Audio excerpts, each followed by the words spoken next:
We now turn to Matthew chapter 27 to continue our studies through the life of Christ. And Jesus, in the previous chapter, was arrested and taken to the high priest and to the Sanhedrin, where they attempted to find fault with him and find some crime in him for which they could accuse him and sentence him to death. Unfortunately for them, they couldn't find anything wrong with him, and so they finally got him to make a statement about himself, which, though there would be no legal precedent for calling such a statement blasphemy, they called it blasphemy, and in doing so found in him what they considered to be cause worthy of death. And so they condemned him to die. And we read in chapter 27, verse 1 of Matthew, "When morning came, all the chief priests and elders of the people took counsel against Jesus to put him to death. And when they had bound him, they led him away and delivered him to Pontius Pilate, the governor." And so he was now taken to Pontius Pilate. Now, why was he taken there? If they had already found him guilty of blasphemy, in their opinion, and felt he's worthy to die, why would this court then go to talk to Pontius Pilate? Well, the reason is because the Jewish court was a puppet government, in a sense, in Israel. They were given a certain amount of authority to rule in matters of law in Israel, but they were not really given full authority. The Romans had conquered that region years earlier, about 70 years or 100 years earlier than this, actually. And the Romans, although they gave the Sanhedrin, the Jewish court, a great deal of authority, they did not allow them to have the authority to execute people. The matter of executing a criminal was left to the prerogative of the Roman court, and there was a Roman governor present in Jerusalem to decide those issues. Now, since the Sanhedrin decided they wanted to kill Jesus, they needed to get the approval of the Romans for this. They could decide among themselves that on grounds that they deemed adequate, they felt he deserved to die, but that was not enough. They had to convince the Romans that Jesus deserved to die. Now, Pontius Pilate was the Roman governor in the area, and therefore they had to persuade him to crucify Jesus. Now, there's a problem with this, of course, because the grounds upon which the Sanhedrin condemned Jesus, though trumped up and false, nonetheless, they were on the basis of blasphemy. That is, blasphemy against the God of Israel. Now, the Roman governor could hardly be expected to get excited about such a charge. What would he care? He probably blasphemed the God of Israel on a regular basis. He wouldn't care that a man blasphemed the God of Israel. And therefore, they could not bring those charges against Jesus before Pontius Pilate and hope to get what they wanted. Pontius Pilate would never condemn a man to die just because he'd allegedly blasphemed God. But they needed to bring some other kind of charges. And that's why they met together this morning. When it says, when the morning came, all the chief priests and elders of the people took counsel against Jesus to put him to death. This is not just summarizing what had happened the night before. What happened the night before was they exhausted the testimony of the witnesses and got nowhere. Finally, the high priest cross-examined Jesus and persuaded Jesus to say something that they were willing to call blasphemy, and the court had announced that he was worthy of death. But that's not the same thing as getting him killed. They had to get together again in the morning to try to drum up some other kind of charge that would impress the Roman governor that Jesus must be put to death. They came up with a bunch of false charges, as it turns out, but we'll read about that a little later on. Now, as they took him to Pontius Pilate, we have an aside given us here about Judas, who, of course, was the betrayer of Jesus. And in verse 3 it says, when Judas, his betrayer, seeing that he had been condemned, was remorseful, and brought back the 30 pieces of silver to the chief priests and elders, saying, I have sinned by betraying innocent blood. And they said, what is that to us? You see to it. Then he threw down the pieces of silver in the temple and departed and went and hanged himself. But the chief priests took the silver pieces and said, it is not lawful to put them into the treasury, because they are the price of blood. And they took counsel, and bought with them the potter's field to bury strangers in. Therefore that field has been called the field of blood to this day. Then was fulfilled what was spoken by Jeremiah the prophet, saying, And they took the 30 pieces of silver, the value of him who was priced, whom they of the children of Israel priced, and gave them for the potter's field, as the Lord directed me. Now, this story of Judas's death and of the subsequent disposition of the money that he threw on the temple floor, and the purchase of the field, and the fulfillment of the Scripture, and so forth, is actually one of the passages in Matthew that has more difficulties associated with it than almost any other. And the reason is because we have, for one thing, we have another account of what happened to Judas, and it sounds very different than this. It's found in Acts chapter 1, and in the upper room when the apostles were waiting for the coming of the Holy Spirit, Peter decided to suggest and to act upon the suggestion that they replace Judas, who is now dead, and to find another apostle to replace him.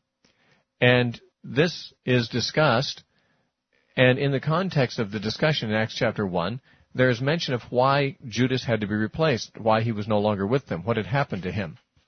And it's found in Acts 1:18 and 19. It says, Now this man, meaning Judas, purchased a field with the wages of iniquity, and falling headlong, he burst open in the middle, and all his entrails gushed out. And it became known to all those dwelling in Jerusalem, so that the field is called in their own language Akeldama. That means the field of blood. Now, what do we learn of Judas here? We learn that he purchased a field. He fell headlong, apparently, into that field. His entrails gushed out there, and because of that gory thing, the inhabitants of Jerusalem referred to it as the field of blood, Akeldama. Now, that differs in quite a few details from what we've read in Matthew, because Matthew tells us, first of all, it does not tell us that Judas bought the field. It tells us that he cast the money down in the temple and went out and hanged himself. Now, he hanged himself. That's very different sounding than falling headlong and his bowels gushing out. The field was actually purchased by the chief priests, not by Judas himself. Although in Acts chapter 1 it says this man purchased a field with the wages of his iniquity. We read even a different reason for the field being called the field of blood. In Acts chapter 1 it is said to be called the field of blood because Judas's bowels gushed out there. In Matthew chapter 27 it says it is called the field of blood because they used blood money to buy it and a place to bury strangers in. Now, these are three very significant differences between the story of Judas and his final end, as given by Matthew, and that given in Acts chapter 1. Now, let me just say, first of all, that Acts chapter 1, in telling that story, Luke is the author of Acts, and it may be that he is giving these comments about Judas's death. However, they occur in the midst of a monologue by Peter. And it may be that Peter is the one giving these details in Acts chapter 1. It is not clear whether Luke or Peter is giving them, because in that particular section, Luke is quoting Peter. Peter was giving his suggestion that they should replace Judas. And in the midst of that suggestion is this little story about what happened to Judas. It is possible that it is Peter's words, or it is possible that Luke is interjecting an explanation for the reader. But in any case, the story of what happened to Judas in Acts either came from Peter or from Luke, the author of Acts, whereas the account in Matthew came from Matthew, one of the 12 disciples. Now, we do notice there are differences here, but before we conclude that we have contradictions, which is what some people hasten to conclude, and many people are eager to find contradictions in the Bible, we need to be reasonable. We need to say, first of all, does a contradiction exist here? Now, to simply say two accounts give different details does not necessarily mean they contradict each other. A contradiction exists only when two accounts cannot both be true. If it is possible for both accounts to be true, then there is no contradiction. Secondly, if there is a contradiction, we have to assume that either Matthew or Luke was mistaken and had the wrong information about what happened to Judas. Now, let's think about the likelihood of that. How likely is it that one of these two men would have the wrong information? Let's say one of them told the story the way it was, and the other one had it all wrong and told it a different way because he was mistaken.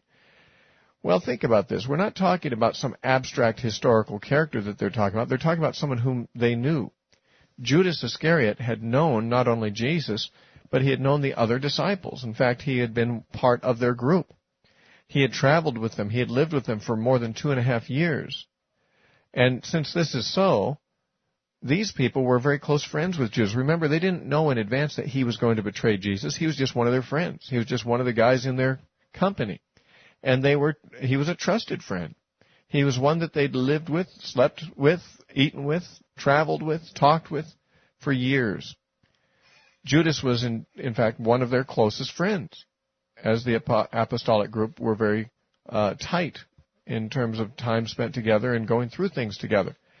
Now, suppose you were in their position. Suppose you were a single individual, let's say, and you went on some kind of an outreach for a couple of years on the mission field or something, and your team consisted of 12 workers, and you worked together with those people day in, day out, month in, month out for several years, and then one of them died.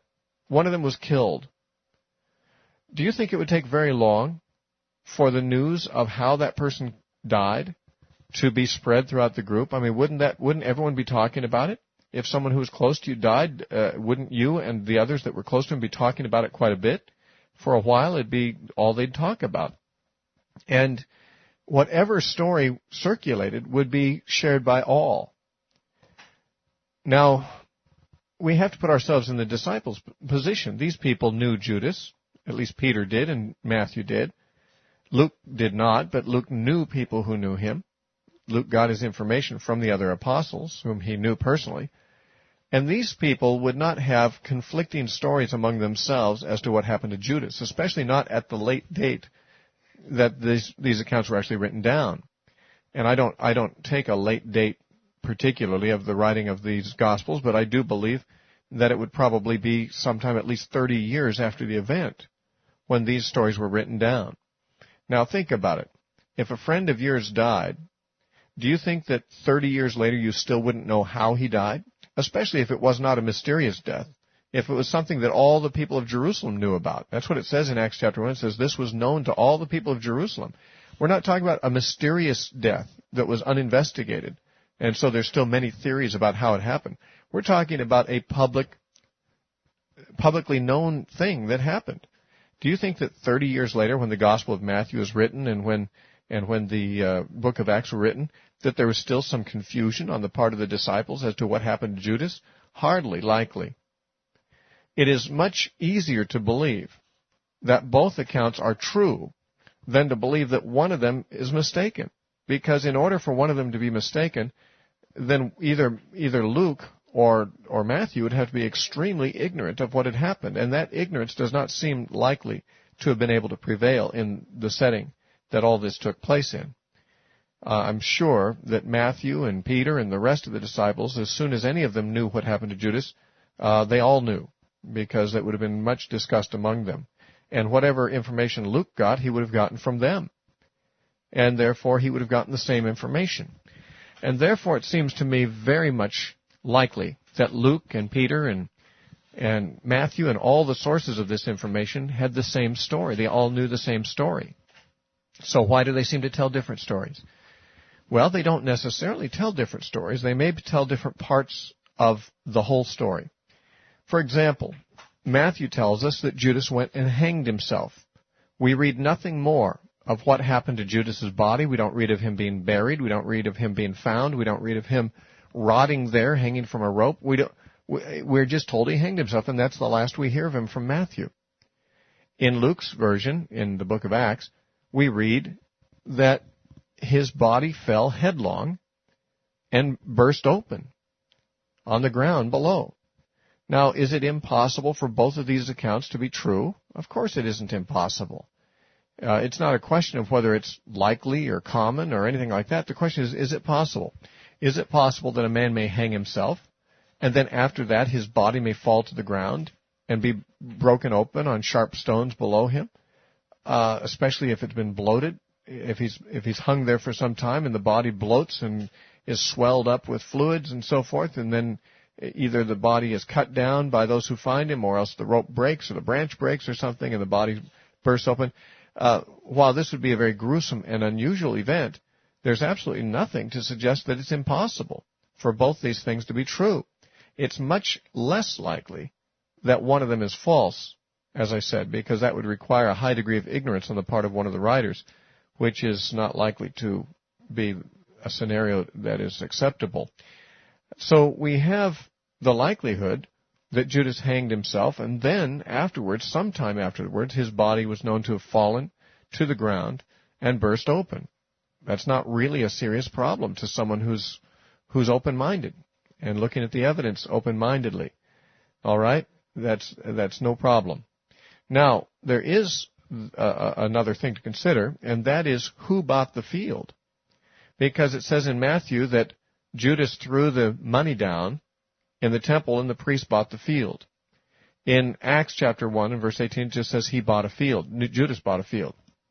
Now, what do we have here? We have here a very common manner of speaking, in which that which is done in the name of another person is attributed to that person. If somebody dies and leaves in their will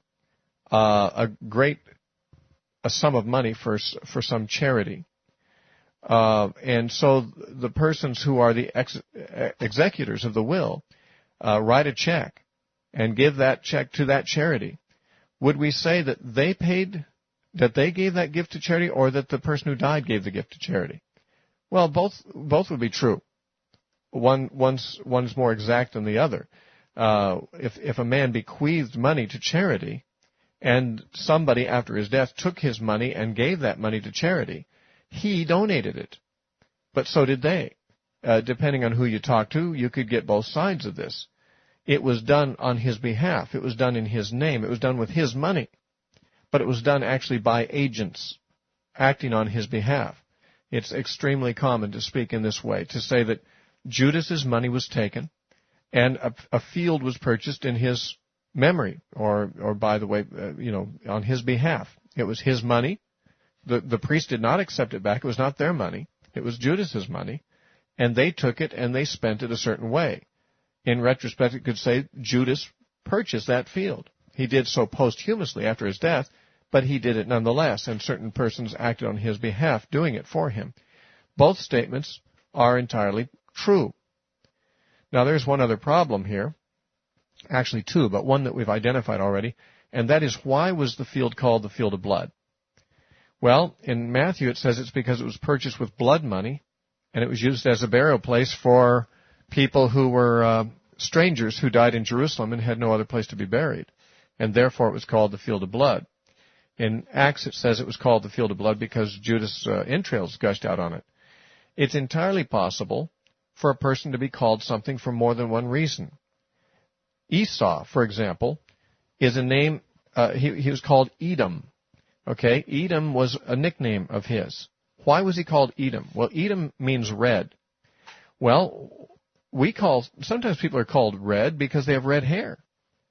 Actually, Edom had red hair. That is, Esau was born covered with red hair, the Bible says.